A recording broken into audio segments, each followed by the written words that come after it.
Welcome to the Detective STARBORN podcast. Hello, dear listeners. We're thrilled to have you back in the world of mysterious crimes and detective stories. Before we begin, we have a small request. If you enjoy what we do, please subscribe to our podcast and hit that like button. Your support really helps us grow and create even more interesting stories for you. Just a reminder, new episodes come out every single day, so make sure you don't miss out. We can't wait to share today's incredible case with you. Now, let's dive into today's story. Sarah, looking at the notes you sent over for this one, I have to admit, I got a genuine chill. It's rare that a case name alone does that, but this one feels, well, it feels like an urban legend come to life. It really does, William. It has all the elements of a campfire ghost story, doesn't it? But the terrifying thing is, we aren't talking about ghosts. We're talking about a series of events that are all too real, yet completely defy explanation. Right. We're talking about the Smiley Face Killer Theory. Exactly. And I want everyone listening to just take a second and settle in. Maybe you're driving, maybe you're folding laundry, or maybe, like us, you're just sitting by a dim light, trying to make sense of the darkness. Because this story, it's going to take us to some very dark places. It's the scale of it that gets me. We're not looking at a single isolated incident. We are looking at a potential pattern spanning over a decade across 11 different states. 40 cases, William. 40 young men.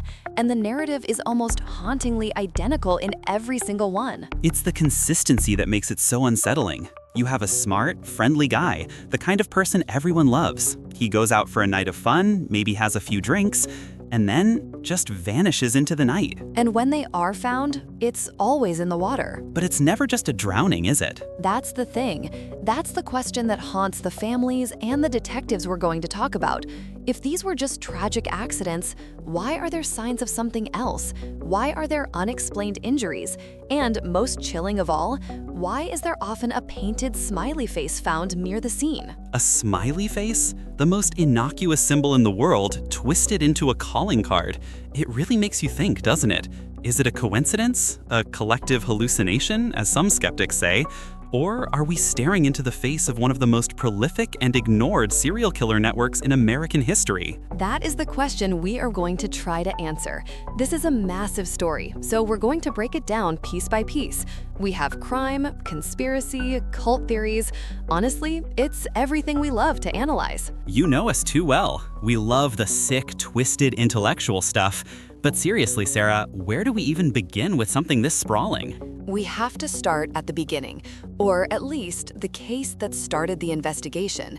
We need to go back to 1997, to New York City.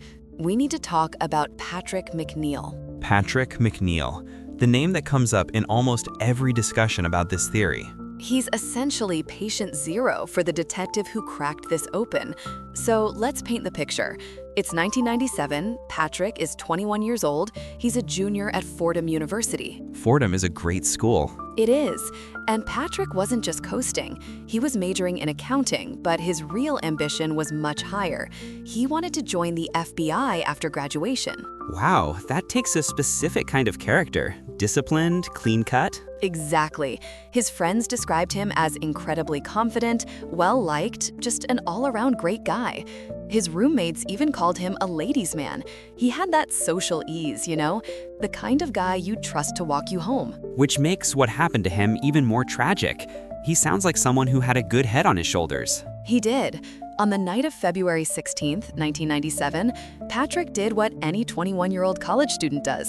He went out with his friends to a bar on Manhattan's Upper East Side, specifically a place called the Dapper Dog. The Dapper Dog. Sounds like a classic 90s college hangout. It was very popular.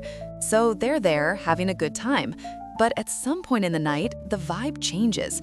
Patrick starts to feel sick. Sick like too much to drink or something else? That's the million-dollar question. Witnesses recalled seeing him vomiting in the bathroom. Now, he's a college kid, he's drinking. The assumption is usually alcohol, but it happened fast. Eventually, he decides to call it a night. He tells his friends he's going to head back to campus by subway, alone. See, that's the part that always gets me in these stories, the separation. One friend says, "I'm leaving," and the group splits. Right. And actually, one of his friends said he was going to join him. So Patrick goes outside to wait for this friend, but the friend never shows up outside. Wait, really? Did the friend get held up? It seems so. The friend stayed inside, maybe got distracted, or thought Patrick had already left. So Patrick is standing there, probably feeling awful, and he makes a decision. He thinks, okay, he probably stayed at the bar. I'm just gonna go alone. And that split-second decision changes everything. It really does. And William, I have to say, reading this, I had such a visceral reaction. As a woman, the idea of leaving a bar alone when I'm feeling sick and vulnerable, it's terrifying. It's something we are taught never to do. That's a really good point. There's a different safety calculus there. But for a young man, especially a confident one like Patrick, he probably didn't think twice about it.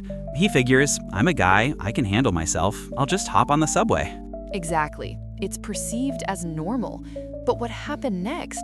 It's been the subject of speculation for over 2 decades because people saw him. There were eyewitnesses? Yes, eyewitnesses on 2nd Avenue reported seeing Patrick stumbling along the sidewalk. He was clearly intoxicated, or incapacitated because he had just been at the bar. But they saw something else too. Go on. They saw a vehicle, a double-parked car that started to slowly trail him. No way. Like actually following him? Matching his pace, even turning when he turned. That is terrifying. That changes the narrative completely from drunk kid walking home to predatory behavior. Creepy as hell is how it's described. Patrick was last seen near East 90th Street, heading toward the East River. And according to witnesses, that car was still following him. And that was it? That was the last time he was seen? That was the last time Patrick McNeil was seen alive. God, can you imagine being his parents? You get that call. Your son, who wants to be an FBI agent, who is responsible, just gone. It sparked one of the biggest searches in the city's history. The NYPD, his family, countless volunteers. They distributed over 10,000 posters.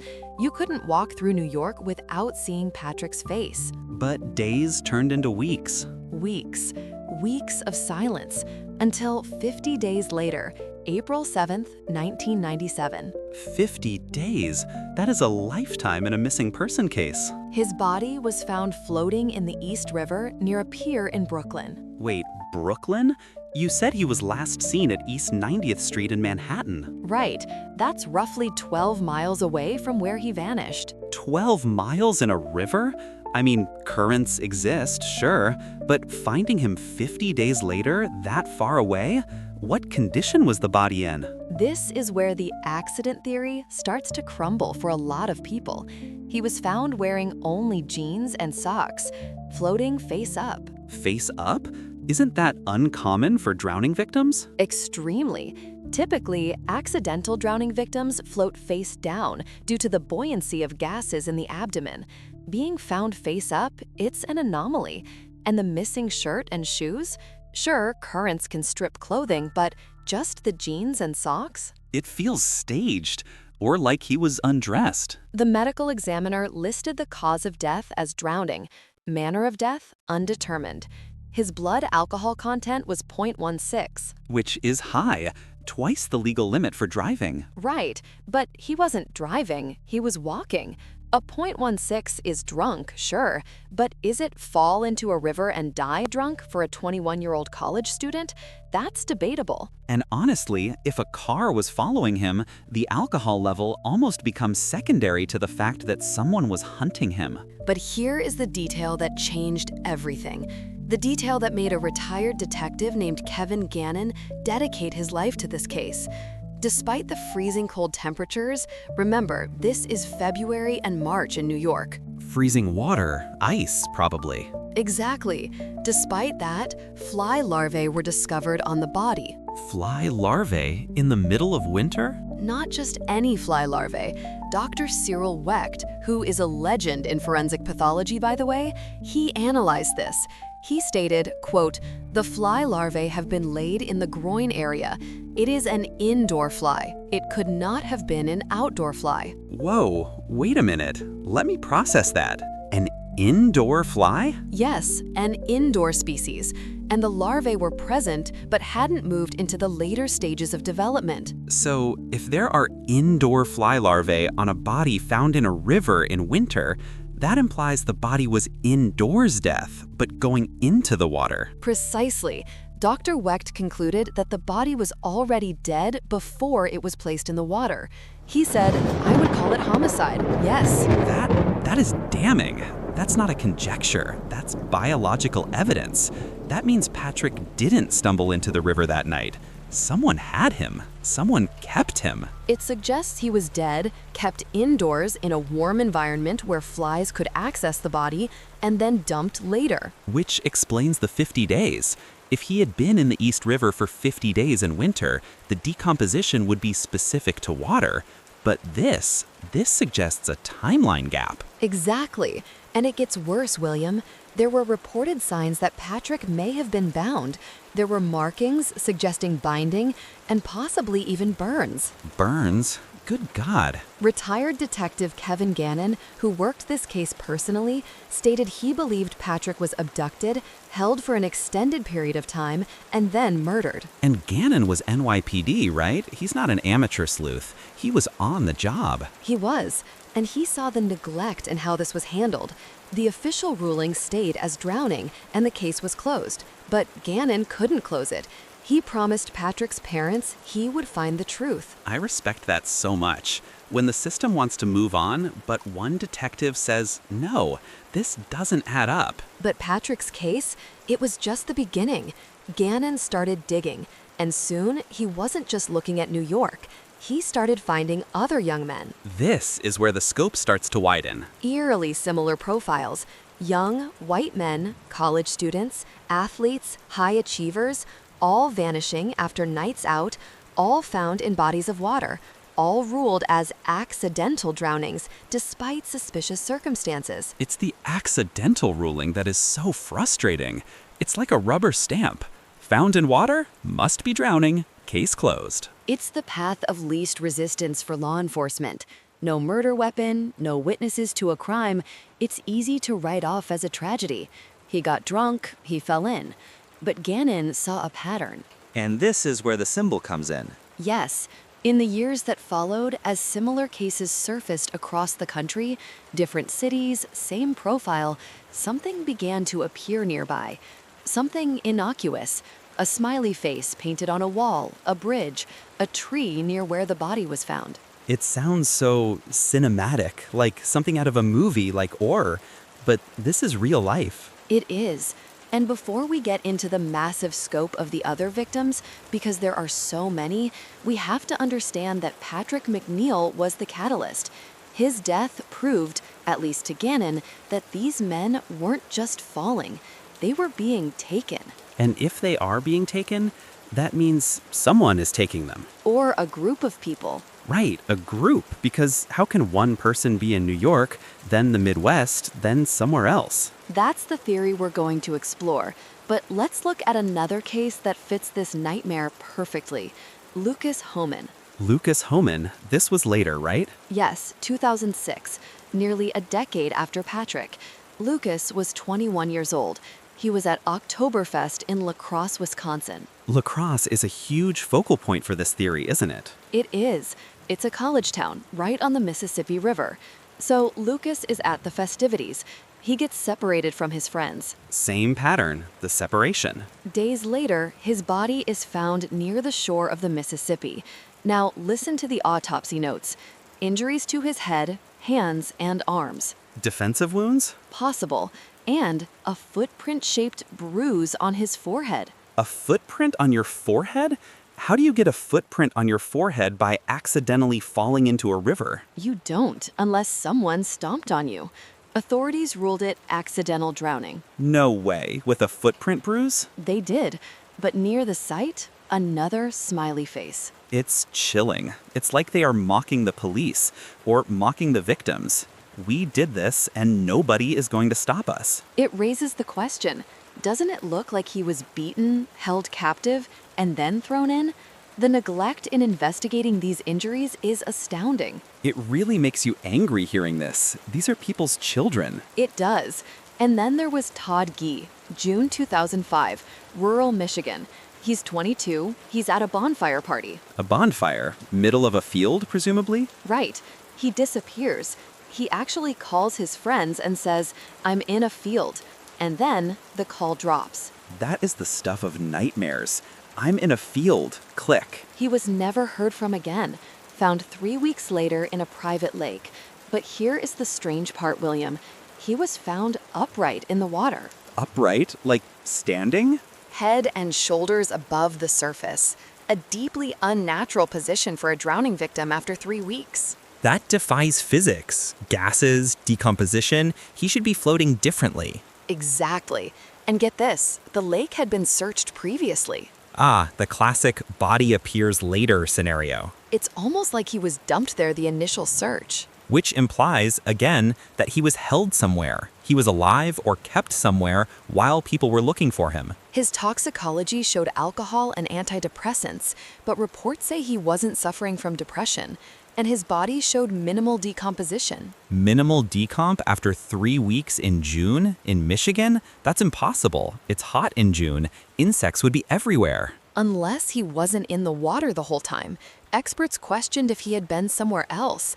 And nearby, on a tree, Let me guess. a painted smiley face. It's too much to be coincidence, isn't it? I mean, I know skeptics say graffiti is everywhere, and we'll get to that debate. But the timing, the specific placement? And the condition of the bodies, William. That's the key. The smiley face is the branding, maybe, but the forensics tell the story of the crime. Rigor mortis where there shouldn't be. Larvae where there shouldn't be. Like the case of Tommy Booth. Yes, Tommy Booth, 24 years old, Pennsylvania, 2008. Vanished from a bar, right? Surveillance showed him entering but never leaving. Never leaving? How is that possible? Back doors, side exits, or something else. 2 weeks later, found in a creek behind the bar.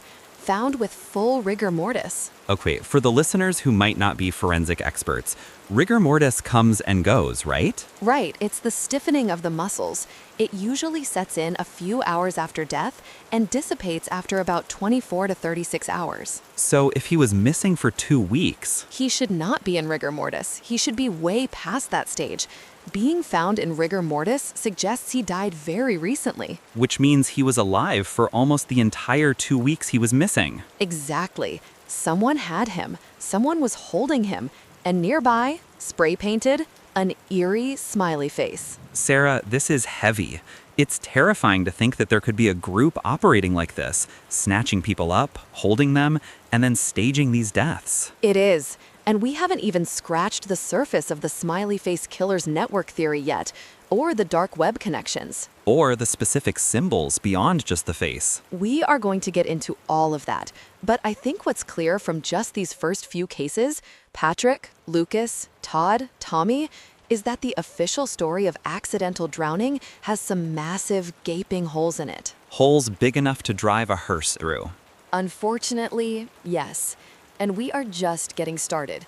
When we come back, we're going to dive deeper into the investigation itself, how Detective Gannon built this theory, the pushback he faced, and the chilling realization that this might be happening on a national scale. You won't want to miss where this goes next. It gets darker and much more complex. Stay with us. We're just warming up. Patrick McNeil. That's where the thread really starts to unravel. He was 21, a junior at Fordham University. And William, this wasn't someone living on the edge. He was an accounting major, wanted to join the FBI. So the exact opposite of the troubled drifter profile authorities usually try to pin these things on. Exactly. He was clean-cut, ambitious, incredibly well-liked. A ladies' man, according to his roommates. Just a normal, successful college kid. On February 16, 1997, he goes out to a bar on the Upper East Side called the Dapper Dog. The Dapper Dog. That is very 90s New York. Right? It was a popular spot, but the night takes a turn. Witnesses say Patrick started getting sick, violently sick. He was vomiting in the bathroom. Now, he'd been drinking, sure, but his friend said it seemed off. Like he'd been dosed? That's the implication. He decides to leave, tells his friends he's just going to take the subway back to campus. And this is the part that haunts me. One friend actually said, "Wait, I'll come with you." Patrick goes outside to wait, but the friend never comes out. Oh no. The friend apparently thought, maybe he stayed inside and just left alone. That's one of those sliding door moments, you know? If that friend had just walked out the door 5 minutes earlier. Everything changes. Instead, Patrick is outside alone, and this is where it gets terrifying. Eyewitnesses on 2nd Avenue see him stumbling. He's clearly intoxicated or drugged, but they see something else. A double-parked vehicle starts slowly trailing him. No. Yes, just crawling along the curb, matching his pace. When he turns a corner, the car turns. That is literally primal fear, being hunted like that, just out in the open. He was last seen near East 90th Street, heading toward the East River.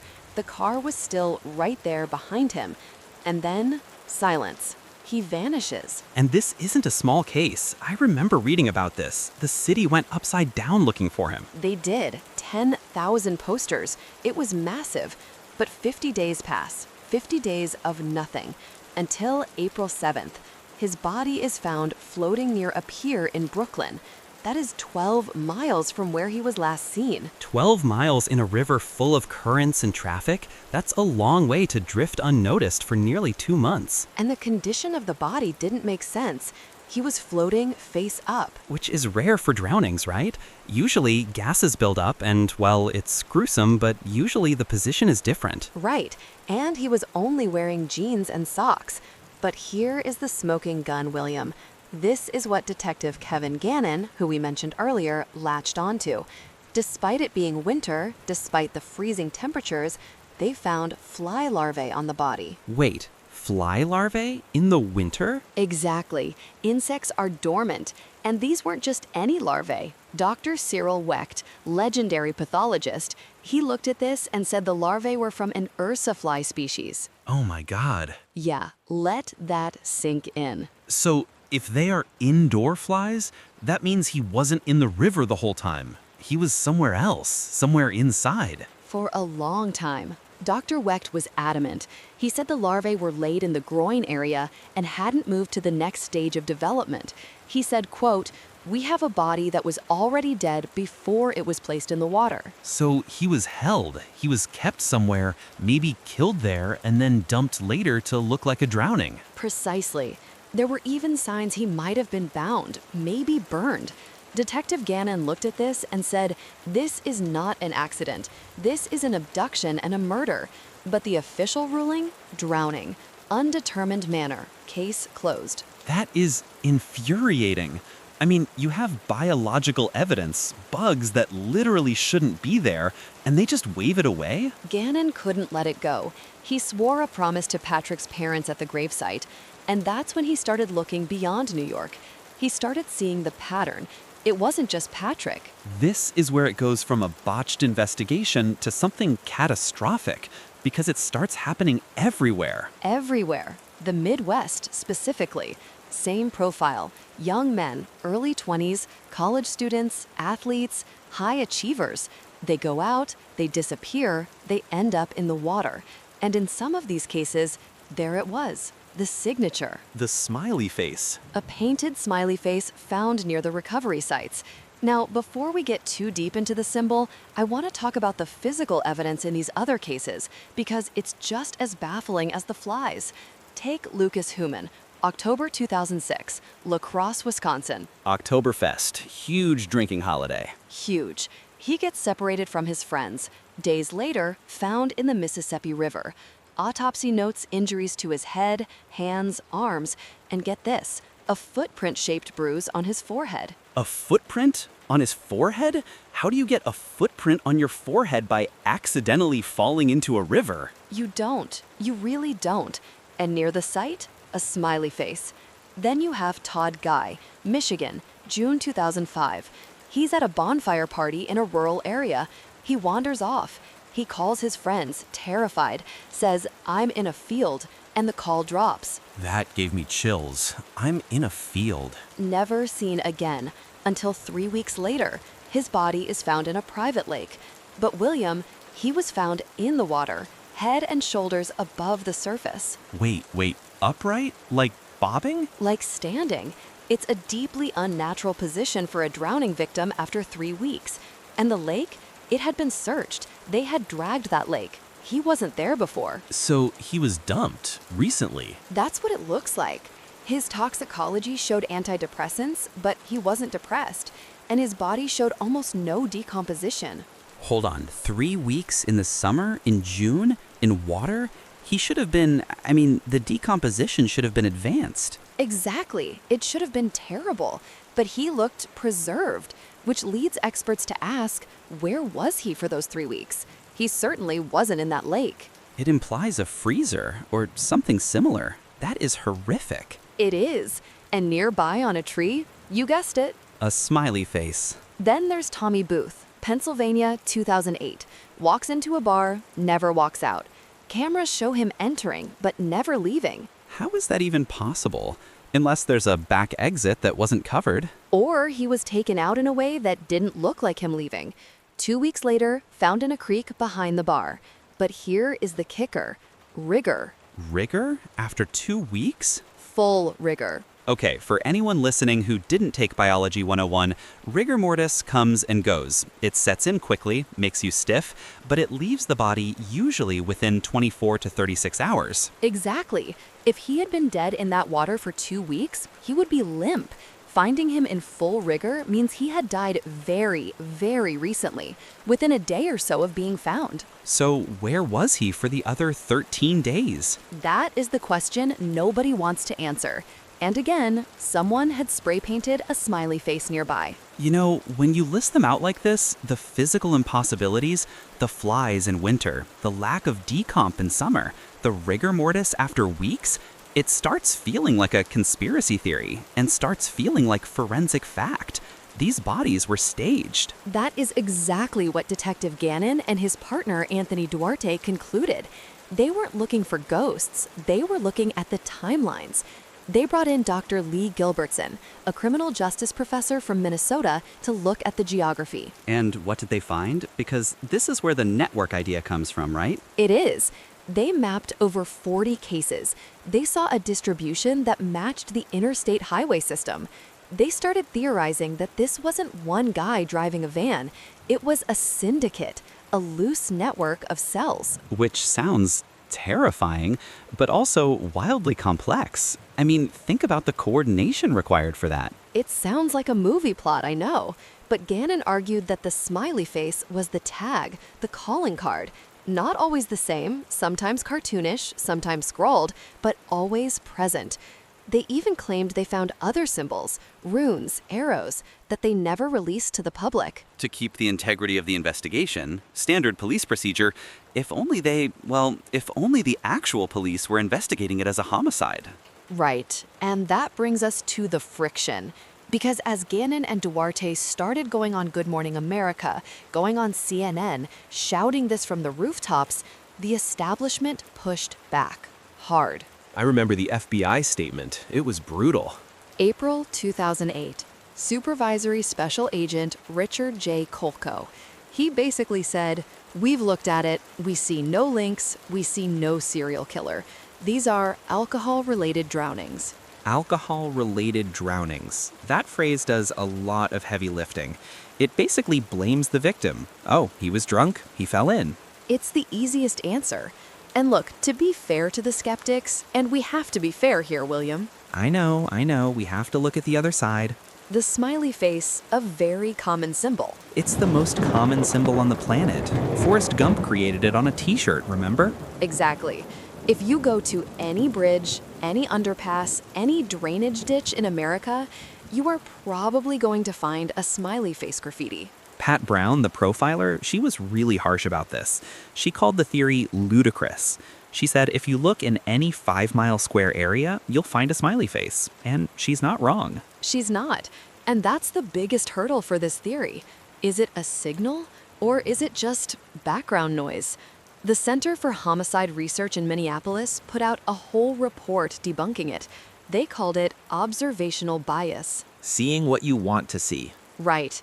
They argued that Gannon was suffering from groupthink, that because he was this respected homicide detective, people just believed him. They said there was no proof the graffiti was painted of the murders. It could have been there for years. That is a valid point.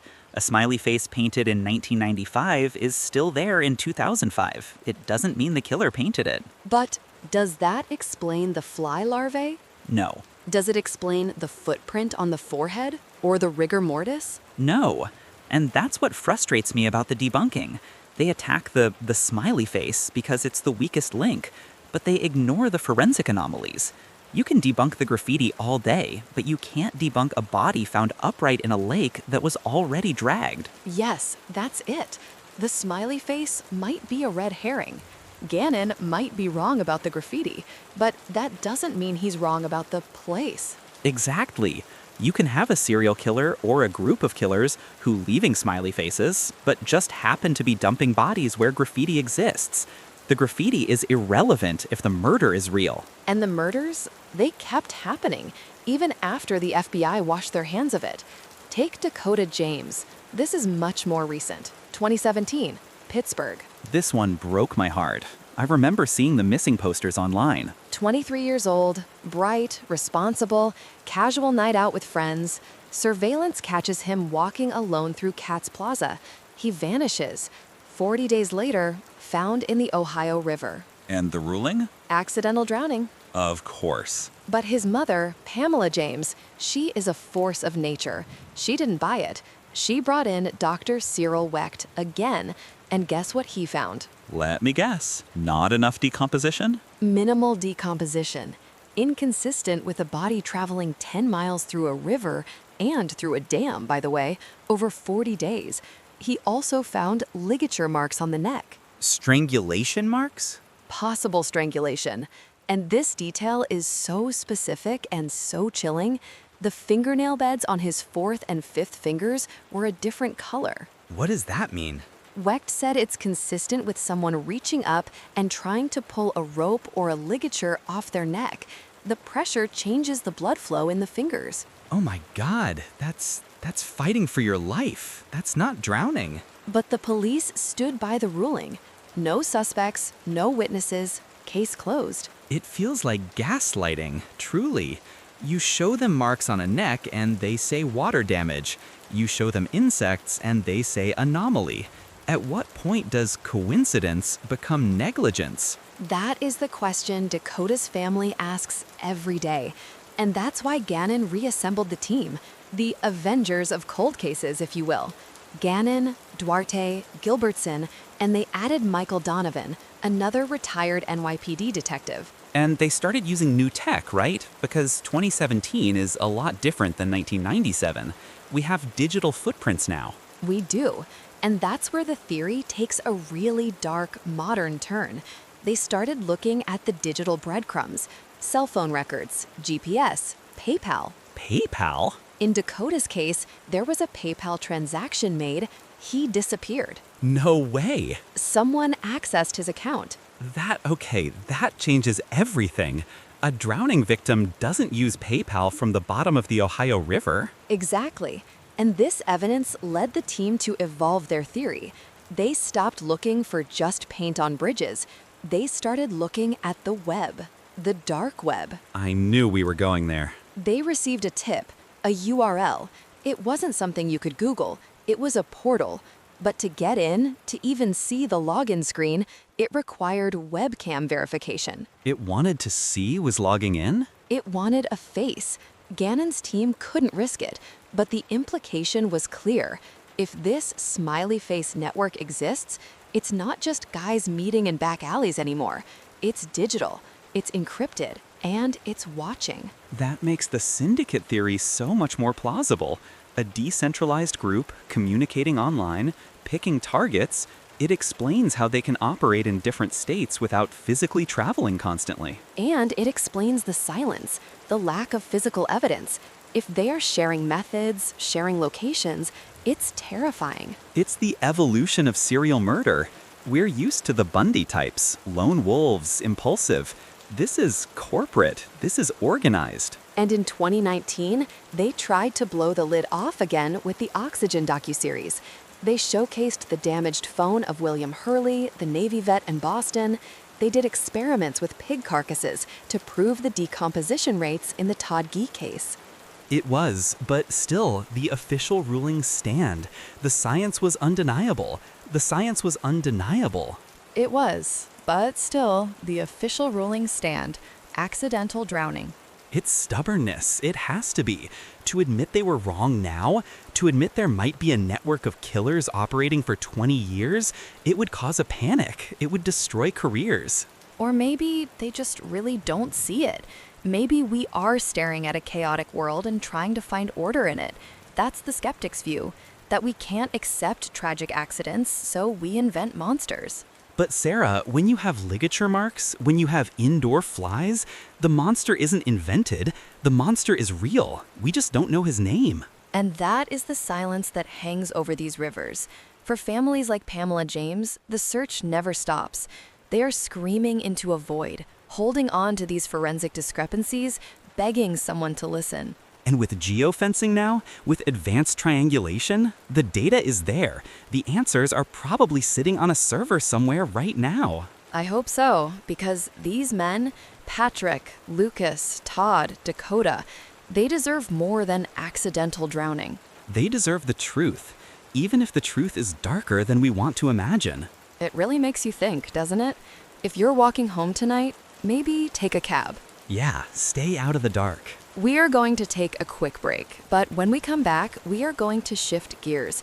We've looked at the victims, we've looked at the detectives. Next, we need to look at, if this is a group, what is the motive? And we're going to talk about some of the wildest theories regarding the initiations.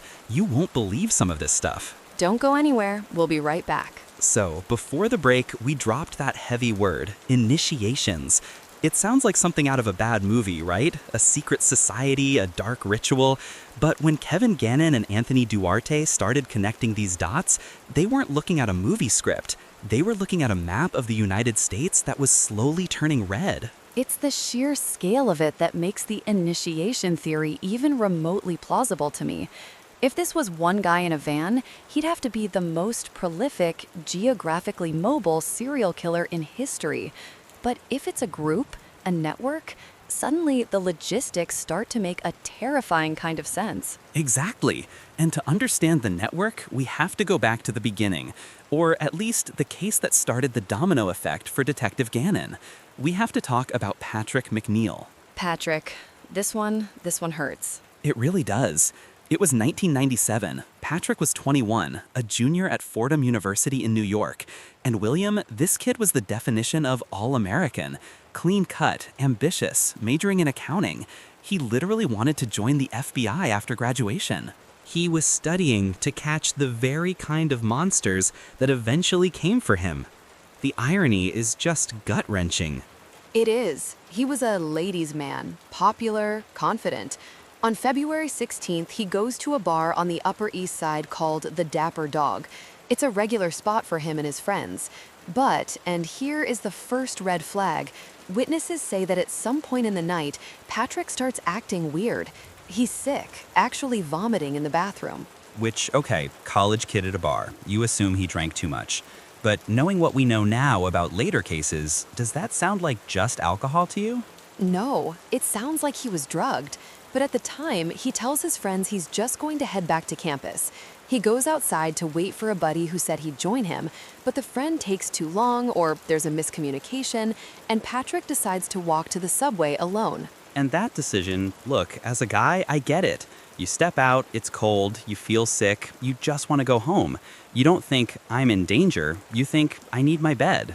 Right, but Sarah wouldn't do that. I wouldn't stand on a corner alone at 2 a.m. in New York City if I was disoriented. But Patrick did. And this is where it gets into horror movie territory. Witnesses on 2nd Avenue saw Patrick stumbling, but they also saw a car, a double-parked vehicle that was slowly trailing him. Oh God, that is the worst feeling. Just the predator stalking the prey. It matched his pace. When he turned, the car turned. He was last seen near East 90th Street, heading toward the East River, with that car still right behind him. And then silence. Patrick McNeil is gone. And this wasn't a small case. This was New York City. The search was massive. Huge. 10,000 posters. The whole city was looking for this future FBI agent, but nothing. Until 50 days later, April 7th, his body is found floating near a pier in Brooklyn, 12 miles from where he was last seen. 50 days in the water. Well, that's just it. Was he in the water for 50 days? Ah, here we go. The forensics. This is the detail that keeps me up at night, William. He was found floating face up, which is already rare for a drowning victim. Usually they float face down due to buoyancy mechanics.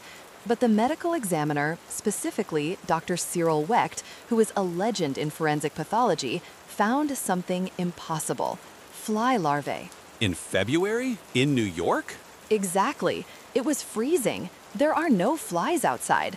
But Dr. Wecht found fly larvae in the groin area, and not just any flies, indoor flies, and the larvae hadn't matured. Wait, let me break that down. If there are indoor fly larvae on a body found in a river in winter, that means the body had to be indoors, somewhere warm, death long enough for flies to lay eggs, but before being dumped in the water. Bingo. Dr. Wecht was categorical about it. He said, "I would call it homicide, yes." He believed the body was already dead before it hit the water. There were also signs he might have been bound and potentially burned.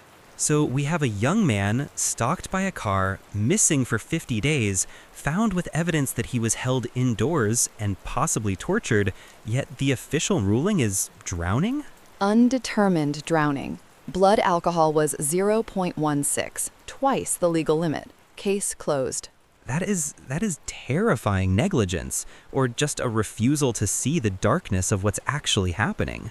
And that's what Detective Gannon thought. He was on the McNeil case.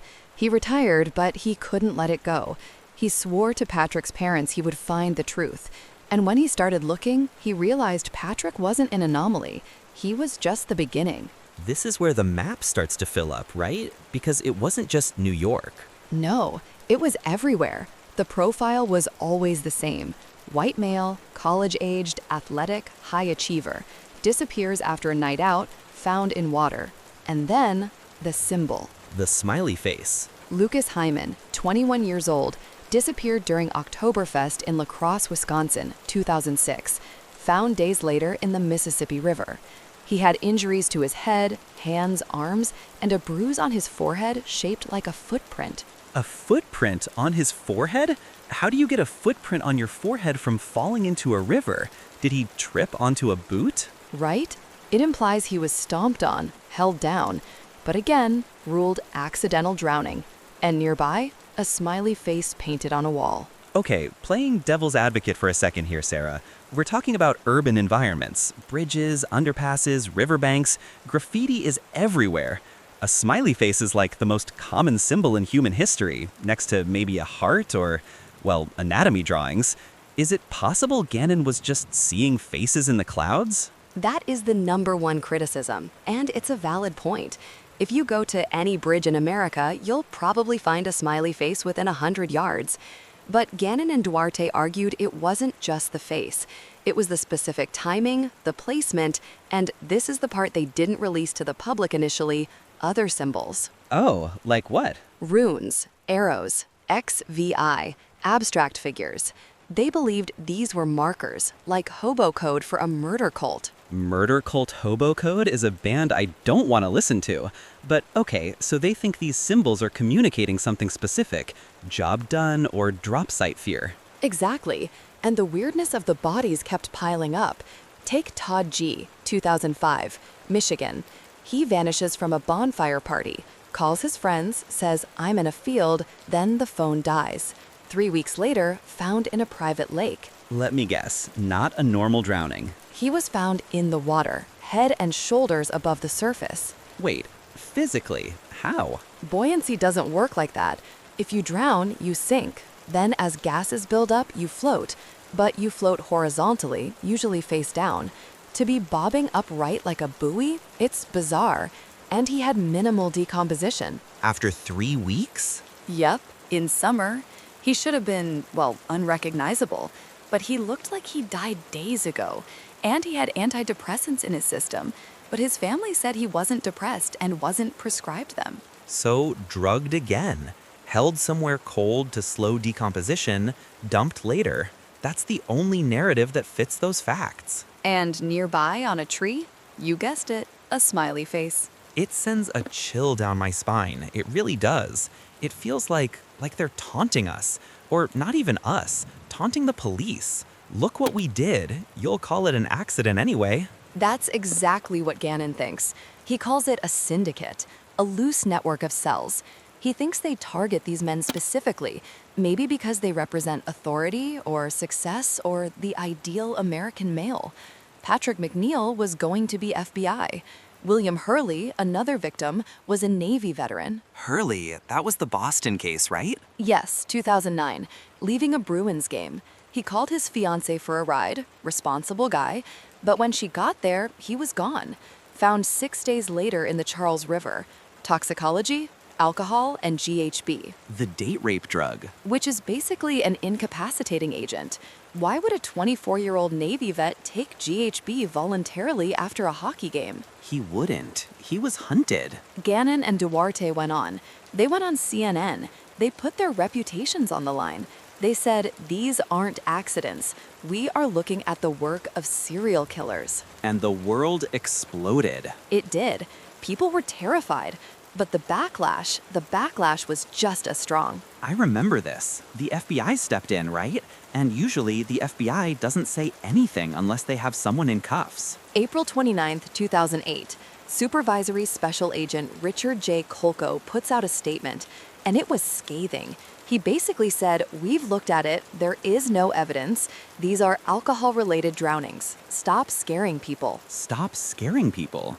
But is it scaring people if it's true? Or were they just trying to put out a fire because they had no idea how to fight a fire that big? That's the million-dollar question. The Center for Homicide Research even released a report called Drowning the Smiley Face Murder Theory. They called it observational bias and groupthink. They said Gannon was an authority figure influencing people to see patterns where there were none. And Pat Brown, the profiler, called it ludicrous. She said, if you look in any area 5 miles square, I bet you could find a smiley face. And look, I respect Pat Brown, and I respect the FBI, and logically, they have a point. If you have 40 intoxicated men near water over 10 years across 11 states, statistically, some are going to fall in. It's tragic, but it's math. But math doesn't explain the fly larvae, Sarah. Math doesn't explain the footprint on the forehead. Math doesn't explain why Todd G was floating upright or why Tommy Booth had rigor mortis consistent with a body that hadn't been in the water for 2 weeks. Yes, thank you. That is what drives me crazy. You can debunk the graffiti, fine. Ignore the smiley faces, pretend they aren't there. You still have bodies appearing with unexplained injuries, wrong decomposition rates, and toxicology reports showing incapacitating drugs. It feels like the smiley face branding actually hurt the investigation. It made it sound like an urban legend, like Slender Man or something. It gave the skeptics something easy to attack. Oh, it's just graffiti. They attacked the symbol instead of addressing the forensic discrepancies. I completely agree. If Gannon had come out and said, we have a series of drug-facilitated abductions and aquatic body dumps without mentioning the graffiti, the FBI might have taken it more seriously. But once you add the evil clown ritual element, people shut down. But then you have cases like Chris Jenkins. Oh, Chris Jenkins. This is the case that gives the believers hope. Halloween night, 2002, Minneapolis. Chris leaves a bar, vanishes. Found 4 months later in the Mississippi, still in his costume, ruled accidental drowning. Standard operating procedure. But his parents, they were warriors. They refused to accept it. They hounded the police. They brought in their own experts. And in 2006, the Minneapolis Police Department actually apologized.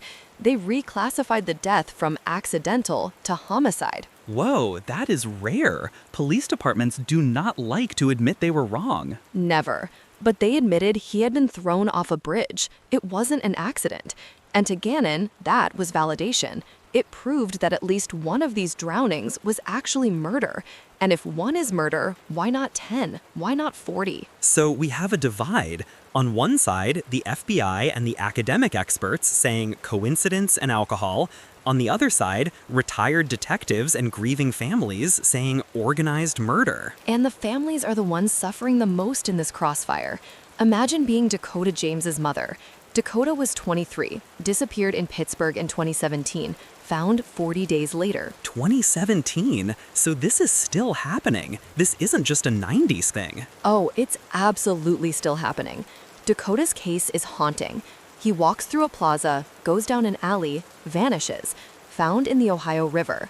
But get this, Dr. Cyril Wecht, our guy from the Patrick McNeil case, he looks at Dakota. What did he find? Ligature marks on the neck. Strangulation. Potential strangulation. And, this is specific, distinct color differences in the fingernail beds of his fourth and fifth fingers. Dr. Wecht said it was consistent with someone reaching up and trying to pull a rope off their neck. Jesus. And yet, ruled accidental drowning. No foul play. Case closed. It makes you want to scream. How do you ignore ligature marks? They said it could be from the body moving in the water or bloating. They have an explanation for everything. But Pamela James, Dakota's mom, she isn't buying it, and neither is Gannon. So Gannon reforms the team, the Avengers of Cold Cases. He brings in Dr. Lee Gilbertson, the professor. They bring in Michael Donovan, and they start using new tech. This is where it shifts from detective hunch to digital forensics. They started looking at the digital footprint, GPS logs, cell towers, and they found things. In Dakota's case, there was a PayPal transaction. A transaction? 2 days he went missing. Okay, hold on. Unless Dakota was doing some online shopping from the bottom of the Ohio River, that means someone had access to his account. Exactly, which implies he was either alive and being forced to make a transfer, or someone had his phone and passwords. Either way, he wasn't alone. That points to organization. That points to motive. It's not just killing for the sake of killing. It's extraction. And that leads us to the darkest part of the theory, the evolution of the smiley face. You mentioned earlier that the symbol changed. Yeah, as the years went on, the physical graffiti started to seem less important to the team than what they found online. They started theorizing that the smiley face wasn't just paint on a bridge. It was a digital marker, a code. Like a calling card on the dark web? Precisely. During the investigation, Gannon's team was tipped off to a specific URL, a site on the dark web. Not something you stumble upon. You need the address. And what was on it? They couldn't get all the way in. The site had a security protocol. To enter, you had to verify via webcam. You had to show your face. Yeah, no thank you. That is the definition of do not click. Right? They couldn't risk exposing themselves. But the existence of that portal, it bolstered Gilbertson's theory. He believes this is a decentralized network, independent cells operating in different cities, Pittsburgh, Boston, New York, La Crosse. They recruit online. They surveil targets digitally. They share trophies. It explains the uniformity.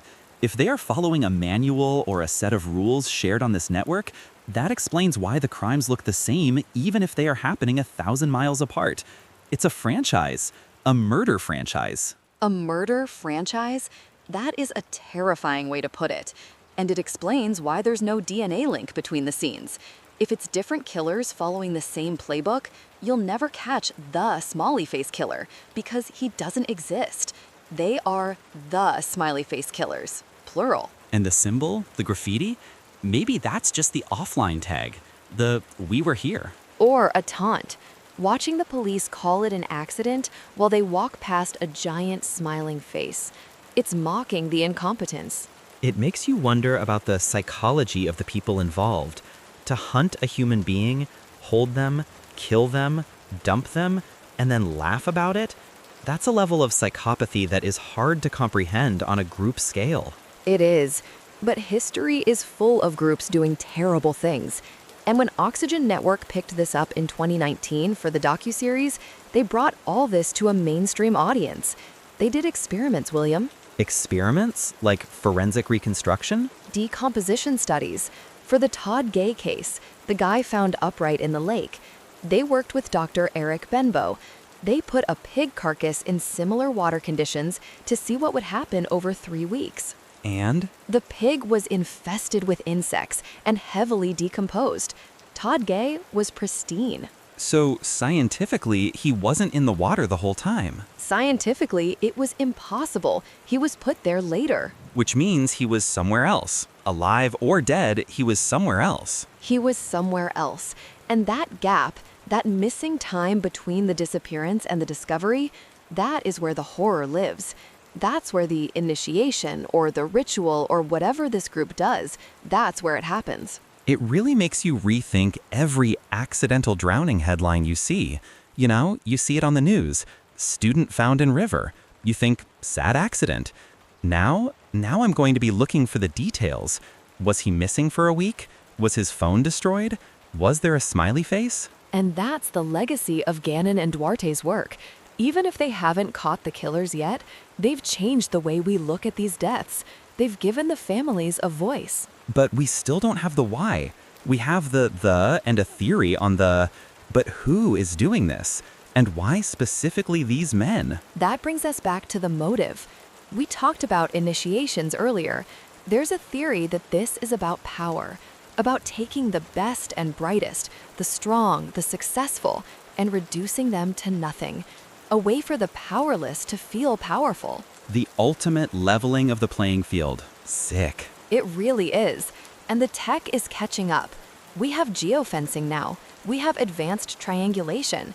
If these cases were reopened today, really reopened, with the full weight of the FBI, I think we'd find the digital trail. I hope so. For Pam James, for the McNeils. They deserve to know. They do.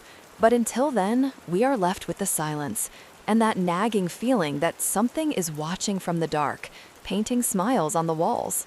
I'm never walking near a river at night again. Good plan. Stay safe, stay in the light. Absolutely. We're going to take a quick pause here, but when we come back, we're going to move away from the specific forensics and look at the cultural impact of this, how the internet took this theory and ran with it, and some of the even stranger, more esoteric connections people have made. Yeah, we're going down the rabbit hole of the internet sleuths. Don't go anywhere. We'll be right back. So, we're back. And William, before the break, we were talking about the physical evidence, the bodies, the water, the strange decomposition. But the theory evolved. It stopped being just about paint on a bridge and started becoming something digital. Right, because if you're talking about a series of murders spanning 20 years and 11 states, you aren't talking about one guy in a van anymore. You're talking about a network. Exactly. And this is where Gannon and his team, specifically Dr. Lee Gilbertson, the criminal justice professor from St. Cloud University, started looking at this as a syndicate, a loose network of cells.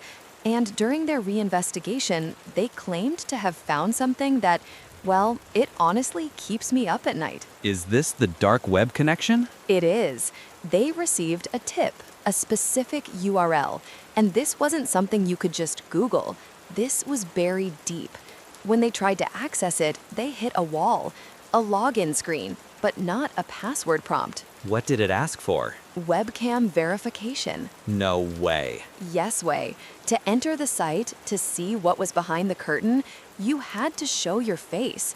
You had to prove you were, I don't know, one of them, or at least expose your identity to whoever was watching on the other side. That is chilling. It's like something out of a techno thriller, Sarah, but it makes sense in a twisted way.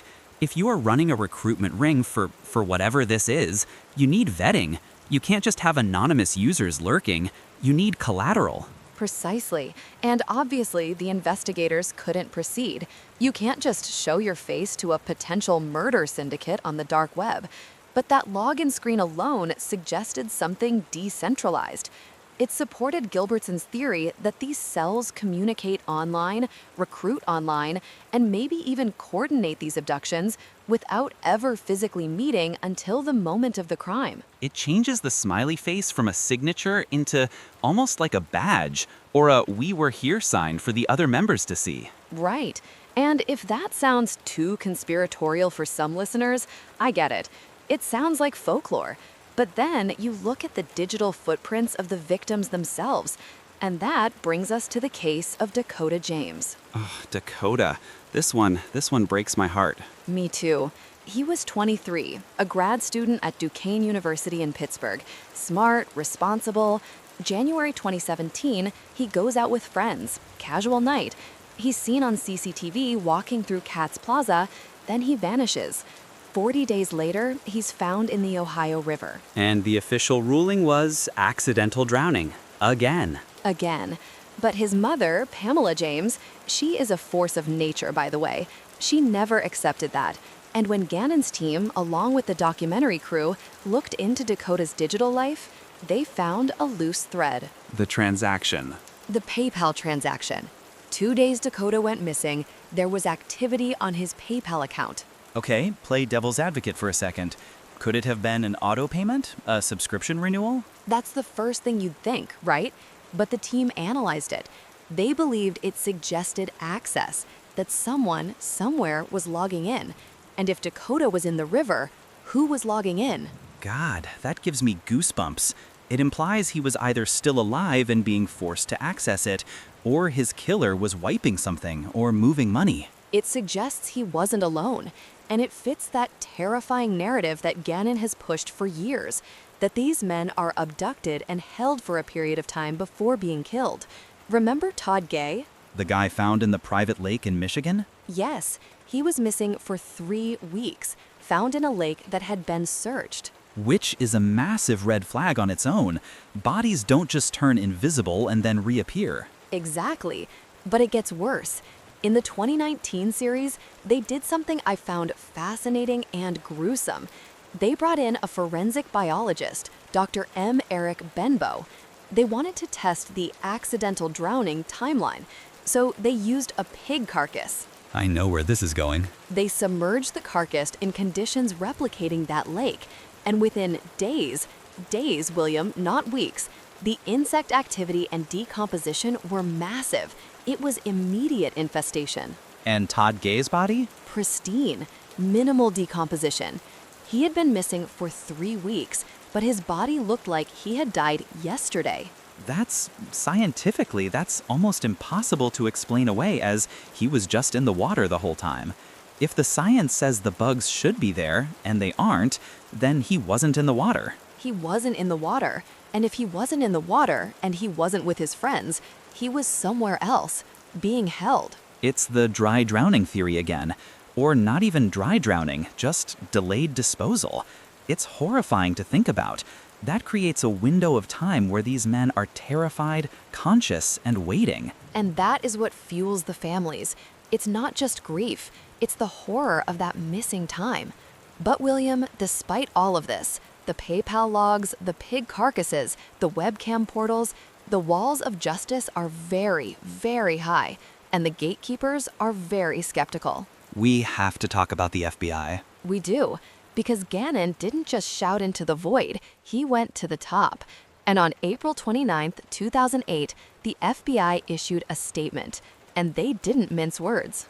I have it here. It's rare for them to comment on something like this publicly, isn't it? Very rare. Usually they just say no comment or ongoing investigation, but they wanted to shut this down.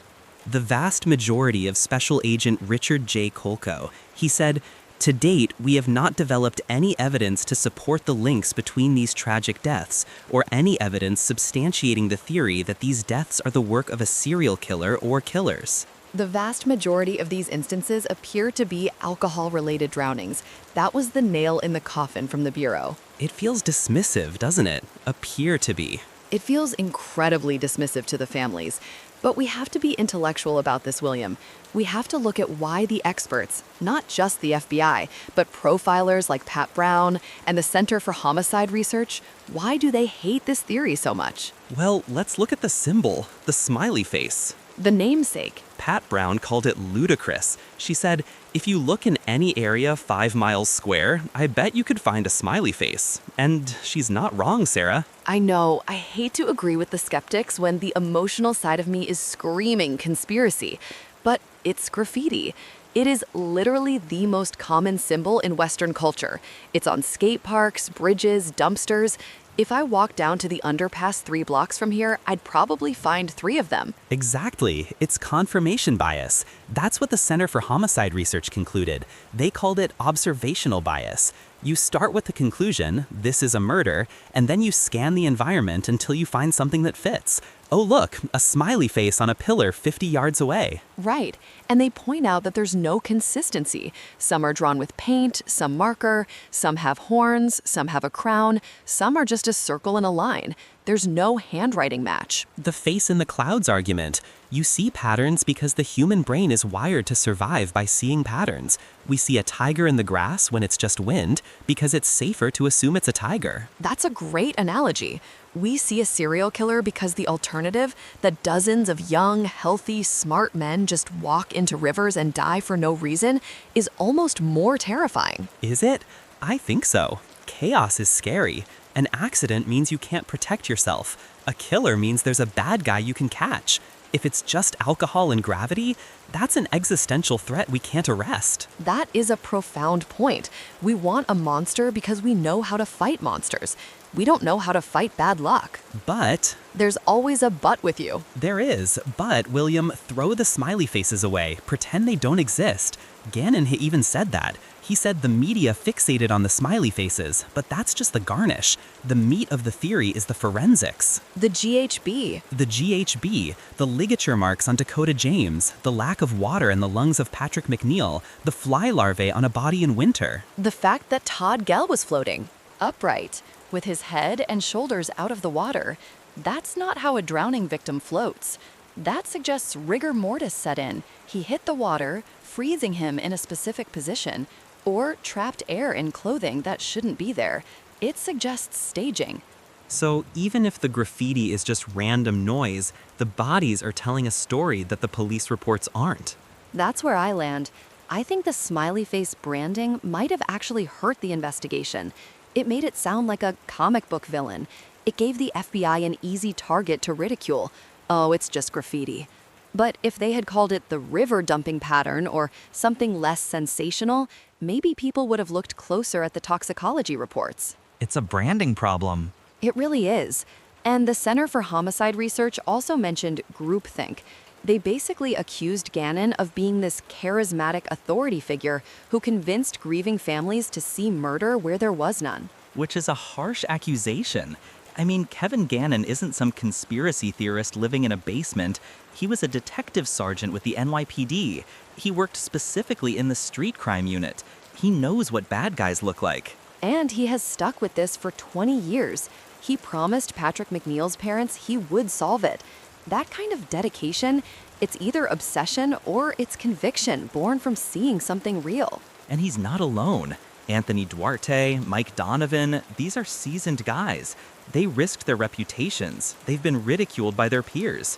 Why do that? Why drag your name through the mud for a hoax? Unless you know you're right. Exactly. Unless you've seen the autopsy photos that we haven't seen.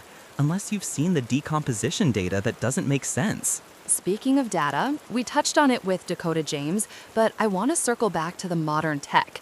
Because Gannon and his team aren't just using magnifying glasses anymore. They are using geofencing. Which is fascinating and terrifying. It is. For those listening who don't know, geofencing basically allows investigators to draw a digital circle around a crime scene, say the spot on the riverbank where a body went in. And they can ask Google or Apple, list every single device that pinged inside this circle between 2 a.m. and 4 a.m. It's how they caught suspects in the January 6th investigations. It's how they're solving cold cases now. Right. And if this theory is true, if there is a network, a cell, then their phones are there. Even if they use burner phones, the data exists. Do we know if they've had any hits with that? The investigation is ongoing, and a lot of that data is proprietary or locked behind warrants that retired detectives can't always get. That's the frustration. Gannon needs the active police departments to cooperate. He needs a warrant to get the tower dumps. But if the police department says it's an accidental drowning, case closed, then no judge is signing a warrant. It's a catch-22. You need evidence to open the case, but you need the case open to get the evidence. Exactly. And in the middle of that bureaucratic loop are people like Pam James, like the McNeils, just waiting. You know, we mentioned the enemies Gannon made, but the Oxygen series really brought this to the living rooms of America. It shifted the court of public opinion. It did. It's hard to watch that show and not feel uneasy. When you see the parents crying, holding up the photos of their sons, boys who were linebackers, honor students, full of life, and then hearing the police say, "Oh, he just got drunk and fell in," it feels insulting to them. It feels like victim blaming. He drank too much, so whatever happens is his fault. Yes, that's a huge part of the cultural reaction. This idea that because they were young men at a bar, they are somehow less sympathetic victims. Imagine if 40 sorority girls disappeared from bars and turned up in rivers. The National Guard would be called out. There would be a nationwide curfew. The FBI would have a task force in every city. But because it's young men and alcohol is involved, the narrative is boys will be boys. They do stupid things. They take risks. And that bias allows these cases to be closed quickly. It's easier to write it off as a drunken stumble than to hunt a serial killer who leaves no DNA. It really makes you think about how we view victims based on demographics. It does. And I think that's why the internet sleuths latched onto this. They see the injustice. They see the pattern that the authorities are ignoring. But Here comes the skepticism again. well, we have to be balanced. The internet can also be a dangerous place for these investigations. How so? False leads, harassment, people finding a smiley face on a park bench in a photo from 2005 and emailing the family saying, "I found the killer." It muddies the water. That's true. Every piece of graffiti becomes a clue, and suddenly you have a million clues and no suspects. But somewhere in that noise, somewhere between the face in the clouds and the hard forensics of fly larvae, lies the truth. And I think the truth is probably scarier than we want to admit. You think it's the network? I don't know if it's a smiley face cult, but I look at the clusters: La Crosse, Wisconsin, Boston, New York, the I-94 corridor. It feels organized. It feels predatory. It feels like hunting. Yes, hunting. And that's what Gannon said. He believes they are being hunted. I'm never going to a bar near a river again. I think that's a solid life rule regardless of serial killers. Just stay away from the water at 2 a.m. Deal. But look, we've covered the cases, the detectives, the pushback, and the terrifying digital possibilities. But there's one more layer to this: the future. Because this isn't a history lesson. These cases are still happening. Or at least, bodies are still being found. And the families are still fighting. They are, and in our final segment coming up, we're going to try and wrap our heads around the big picture. We're going to look at the psychological toll this takes, not just on the families, but on the communities. And we're going to give our final verdict. Do we believe in the smiley face killers, or is it just a tragic coincidence magnified by grief? That is the million-dollar question. It is, and I have some thoughts that might surprise you. I can't wait. Don't go anywhere, guys. We're going to take one last quick break to refill our coffee, because I definitely need it after talking about webcam portals, and then we'll be back to close this massive case out. Stay tuned. So we're back, and William, before the break, I teased something that, honestly, it keeps me up at night. We've been talking about physical graffiti, paint on concrete, markers on bridges, but Gannon's team, specifically with the help of Gilbertson and that new digital perspective, started to notice a shift. You mean the symbol itself changed? Not just the symbol, the medium. They began to theorize that the smiley face wasn't just a physical tag anymore. It was evolving from concrete to code. Okay, that sounds like the plot of a cyberpunk novel, Sarah. What does that actually mean? It means that if this really is a sophisticated network, a syndicate, as Gannon calls it, they wouldn't just rely on spray paint in 2017 or 2019. They'd be online. They believed the smiley face became a digital marker, passed through usernames, avatars, encrypted chat rooms. It became a way of signaling allegiance without ever capping a spray can. Which makes sense, logically. If you're trying to stay hidden in the modern age, you go digital. But is there proof, or is this just speculation? There was a moment, a terrifying moment during the reinvestigation. The team was handed a URL. Oh no. Yeah, it wasn't a site you could Google, it wasn't on the surface web, it was a dark web portal. And getting the URL was one thing, but trying to access it, that was where the door slammed shut. It was password protected? Worse, it demanded verification, but not a password and not two-factor authentication to your phone. To proceed past the login screen, the site required webcam verification. No way. Yes, you had to turn on your camera. You had to show your face to the void. That is bone-chilling, because if you're an investigator or just a curious sleuth, you cannot do that. The moment you show your face to a network like that, you are compromised. Exactly. It's the ultimate gatekeeper.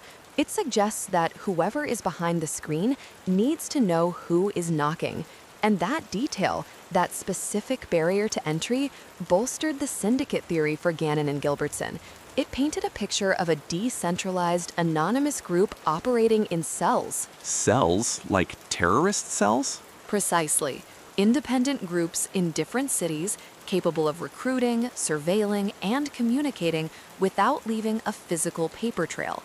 If this theory holds water, William, it explains the uniformity. It explains how you can have the same victim profile, the same abduction method, in Minnesota, in New York, in Pennsylvania, without a single suspect ever getting caught. Because it's not one guy traveling around in a van. It's a franchise. A franchise of death. And if the killings are coordinated behind a screen, then the smiley face on the wall, maybe it isn't just a signature. Maybe it's a message saying, "We are watching you" back. That is a lot to process. But Sarah, theories are one thing. We need to talk about evidence. You mentioned a brand new light earlier. Was that this dark web stuff? Partly, but the real spotlight came in 2019. The Oxygen Network launched a docuseries called It Wasn't Just a Rehash. They had Gannon, Duarte, and a whole team using modern forensics to crack these cold cases open. And what they found? Well, let's just say it makes the accidental drowning theory look full of holes. Okay, hit me with it. What did they find? Let's talk about Wilnum Hurley. He was the Navy veteran, vanished after a Bruins game in Boston. Right, the one who called his fiancée and then disappeared? His cell phone was recovered near where he was last seen. Now, usually, a phone found near a victim is just dropped. But when they analyzed the damage, they suspected it had been intentionally destroyed, smashed. To stop the tracking. Or to disrupt digital evidence collection. It wasn't water damage, it was impact damage. But that's circumstantial compared to Dakota James. The grad student from Pittsburgh? Yes. Remember, Dakota was missing for 40 days. His body was found miles away. Dr. Cyril Wecht, legendary forensic pathologist, noted ligature marks on his neck that the original autopsy ignored. Ligature marks, so strangulation? It certainly looked that way, but the digital footprint was the smoking gun. The investigation team found a PayPal transaction. Okay. It was made 2 days Dakota disappeared. Wait, 2 days after he went missing? 2 days. Now, unless Dakota was taking a break from being abducted to do some online shopping... Someone else had access to his account. Exactly. It suggests he was either being held and forced to make a transfer, or someone had his device and his passwords. Either way, he wasn't alone. You don't accidentally drown and then Venmo someone 48 hours later. No, you do not. That's theft and murder. That's not an accident. And then there's the science of the bodies themselves. This is the part that I found the most compelling and arguably the most disturbing. We talked about Todd Gebb, the young man in Michigan found in a private lake. The one found upright in the water, which is still, I can't even visualize that without shuddering. It's horrifying. But remember, he was missing for 3 weeks. He was found in the summer, June. The team worked with a forensic biologist, Dr. M. Eric Benbow, to do a decomposition study. And trigger warning for our listeners, this is gross. We're ready. They used a pig carcass. They placed it in the same environmental conditions, same water, same temperature, to see what would happen over 3 weeks. And? Within days, the pig was unrecognizable. Insect infestation, bloating, massive decomposition. It was torn apart by nature. But Todd's body was pristine, minimal decomposition. He looked like he had died days ago, not weeks ago. so scientifically, he could not have been in that lake for 3 weeks. Impossible. The biology doesn't lie. Insects don't take a vacation.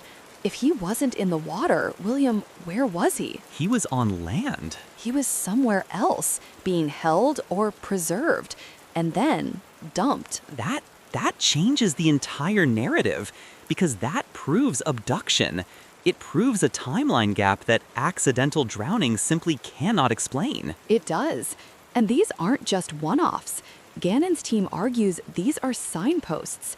These young men are being put into the water long after they disappear. And yet, The authorities won't budge? the authorities generally won't budge. In Dakota James's case, despite the ligature marks, despite the lack of decomposition, despite the PayPal transaction, the Allegheny County Medical Examiner refused to change the ruling.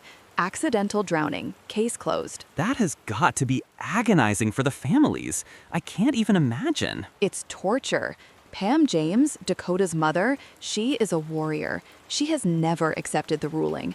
She's been shouting from the rooftops that her son didn't just fall into a river. And she's not alone. The families of Hurley, Holman, Jenkins, they are all in this limbo. They are trapped between their grief and a system that just wants to file the paperwork and move on. It feels like gaslighting. It is. It absolutely is. When you have retired NYPD detectives, world-renowned pathologists, and forensic data saying, look at this, and the system says, nope, nothing to see here, that is institutional gaslighting. So let's look at the big picture here, Sarah. We've covered the history, the specific cases, the spooky graffiti, the dark web theories, and the hard forensic science. We have to address the elephant in the room. The debate. The debate. Because for as much evidence as Gannon has, the skeptics, they have points too. And we have to be fair. We do. So let's play it out. You take the skeptic's chair for a second. Why is this theory, according to the experts, bunk? Well, the biggest argument is the symbol itself, the smiley face. Sarah, it is the most common piece of graffiti in the human experience. If you go to any underpass, any bridge, any bathroom stall in America, you will find a smiley face. True. So finding a smiley face within a mile of a body found in a river, statistically, that might be meaningless. It's like finding a discarded cigarette butt. It doesn't mean the Marlboro Man killer was there. Right. They argue it's just urban noise. Exactly. And then there's the concept of survivorship bias. The skeptics argue that we are looking at 40 cases that fit the pattern, but ignoring the thousands of drownings that don't. We're retrofitting the evidence to support a scary story because the alternative, that tragedy is random, is too hard to accept. That is a very strong psychological argument. We as humans hate randomness. We want a villain. We want a monster we can catch, not just gravity and alcohol. Precisely. And the victim profile, young, white, athletic men who drink, that is a massive demographic. Skeptics say these men engage in high-risk behavior, binge drinking near open water in freezing temperatures, hypothermia, disorientation, falling in. It happens. It's tragic, but it happens. I hear you. And I agree with the graffiti point. I think focusing on the paint is a distraction. But here is where the skeptic's argument falls apart for me. Go on. The physics, the biology. You can explain away the graffiti. You can explain away the alcohol. You cannot explain away rigor mortis that shouldn't be there. You cannot explain away a body that hasn't decomposed after 3 weeks in a summer lake. You cannot explain away a PayPal transaction made by a corpse. That is where the rubber meets the road. And the geography. These aren't just random spots. They are clustered. They follow the I-94 corridor. They happen in specific college towns. And the bodies, William, they are often found upstream. Upstream? Bodies don't float upstream. Unless they are powered by a motor, physics dictates they go down.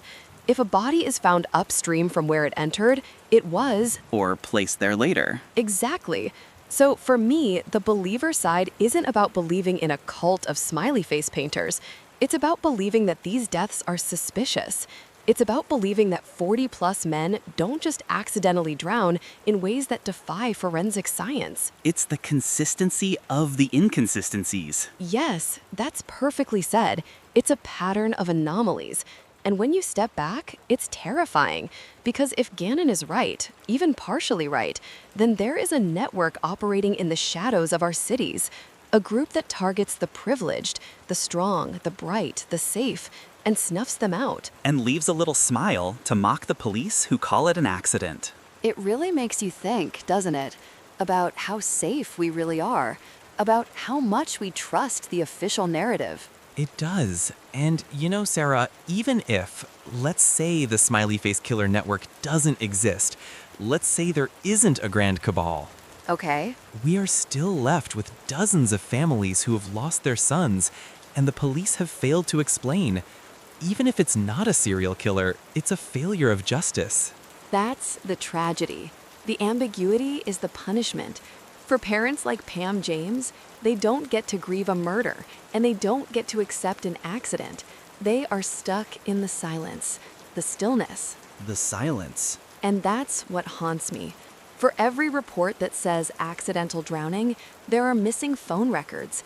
There are weird toxicology reports showing GHB, date rape drugs, in men who were just having a beer.